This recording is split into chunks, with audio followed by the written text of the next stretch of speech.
Hello నమస్తే fishing boys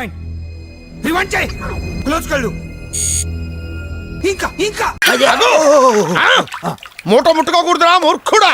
మా చేపల మీద దండయాత్ర చేద్దాం మా దండుపాలెం బ్యాచ్ అయితే తీసుకుని వచ్చేసాను అనమాట. మేమైతే ఇక్కడైతే ఒక్కొక్కరు ఒక్కొక్క రకంగా ఉన్నారనమాట. చేపలు పడుతుంది ఇద్దరు అయితే, చూసే వాళ్ళు అయితే నలుగురు ఉన్నారనమాట. ఇంకా ఇద్దరు పడతా ఉంటే నలుగురు చూస్తా ఉంటే ఎక్కడైతే మా ఇంకైతే మనకి అయితే ఒకే ఒక చేప పడింది. ఇంక మనం అయితే మన కట్టు అయితే ఎప్పు తీసేసాం, మన దెబ్బ తగిలింది కాబట్టి. అయితే మనకైతే 3 కుట్లు పడినాయి కాబట్టి ఆ కుట్లని కూడా పక్కకు దోసేసి చేపలకి అయితే వెళ్ళాం. ఇవాళైతే మనకైతే 1 కేజీ చేప అయితే పడింది మా. దానికి తోడు పొద్దున్నే 2 చేపలు అయితే పట్టి నేను టబ్లో వేసి ఉంచాను మా. దాన్ని మీకు కూడా చూపిస్తా చూడండి.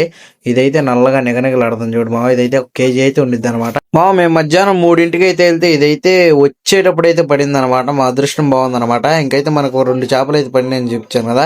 ఇవైతే 6.5 కేజీ అయితే ఉంటాయి అనమాట. ఇవాళకి మన వీడియో అయితే మన వీడియో నచ్చినట్టయితే like, comment, share and subscribe మాత్రం మర్చిపోద్దు. ఫాలో అయితే మేము మా మళ్ళీ వీడియో అయితే మళ్ళీ కలుద్దాం. Thank you.